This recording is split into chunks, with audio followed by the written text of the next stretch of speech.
Is it that time already? Yes, yes it is. It's time for the shop update here at Woodsmith. Thursday afternoons, as always. We're gonna check in with Marc first because he's just loving plywood right now.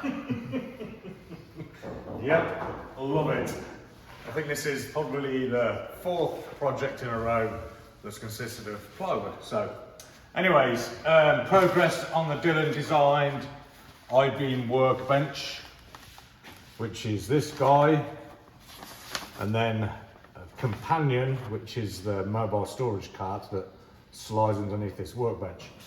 So, this is constructed solely from Baltic birch plywood.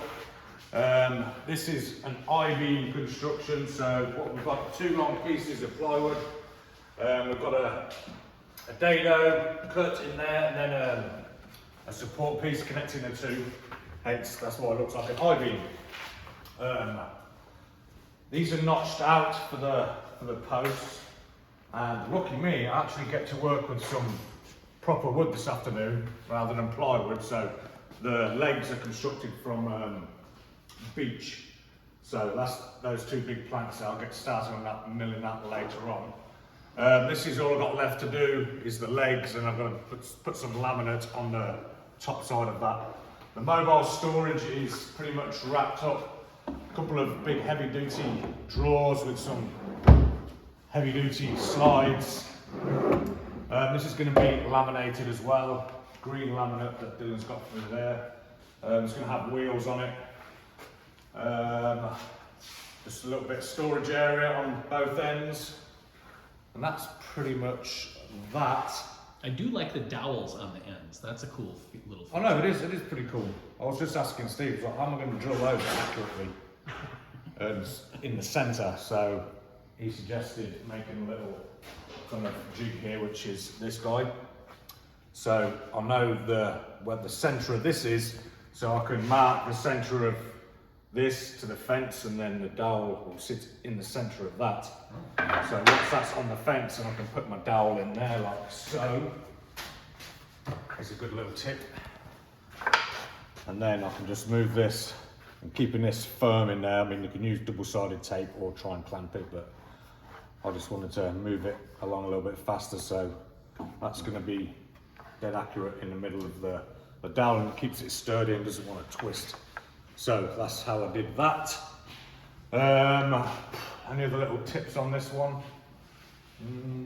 I don't think so. Like I said. What about all the little splinters you get from Baltic birch plywood? Well, here's my solution to that, which I always wear these anyway, pretty much for every project. These are imperative when working with Baltic birch, because it's notorious for splintering on the edges, and I don't want to spend all day picking it out with my hands. So rubberized gloves, it gives you a lot of traction when using it, prevents splinters, works well for pushing plywood through the table saw, so you've got a bit of traction for it, especially this time of the year when your hands are getting dry, so you need more traction and stability on your hands. Mentioning that, me and Dylan were talking yesterday regarding all of our clamps. We've got 0 traction on these because they're just like painted wood. So we were thinking, coming up with a solution to that. The newer versions, like this one over here, has actually a rubberized grip. So it makes it a lot easier to clamp your pieces down. But rather than spend a small fortune replacing all the clamps, or let alone just the handles, we came up with another solution. You're going to be getting dizzy in a minute, John, doing a 360. Where is it? Here it is. So, ordered some bicycle handbar grips off Amazon. These were relatively inexpensive. And then just fed it onto the end of the handle. And it works pretty good, just trim the end off. These fit on pretty tight, so the way I did it was to add water on the interior of this handle, and then it basically just slides on, twists on the wooden handle. So now we've got a pretty solid grip. So, Matching colors too. yep, but the only problem is we've got 20,000 of them to do around the shop, so looking for volunteers. Anyone watching this, come on in and start putting some handles on our clamps. Should have done it during the open house. So yeah, that's what I've got going on. So after I finish my plywood project, I'm probably going to go on to another plywood project if Dylan Baby's got anything to do with it. And then after that, I'm going to attempt to tackle all these clamps. So there you have it. That's what I'm up to. Steve? Well, I'm working on a new project. It's trestle table and benches. And I'm resting on the top right now. It's all going to be red oak. I think we're going to stain it at least the top, maybe the bottom's a different color.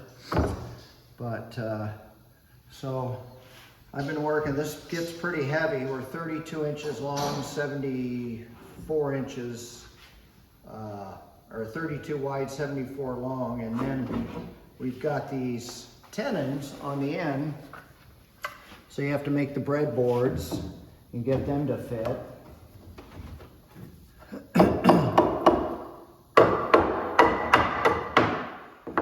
And then I'll put 4 holes in it for a 5/16 oak dowel, but we'll only glue it in the middle so that this whole thing can expand and contract. So I haven't done it yet, but you'll have a series of 4 holes here that'll be oval.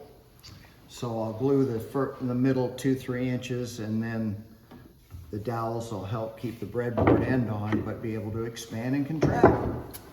How did you do the tenon? This was, I used our track saw to cut a curve. Oh.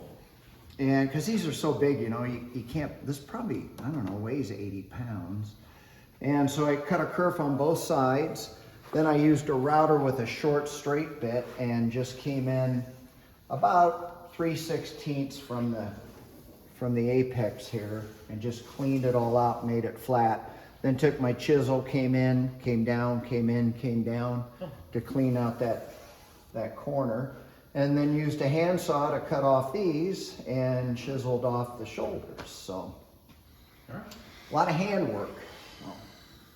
Stop in. I should have maybe some legs next week. Cool.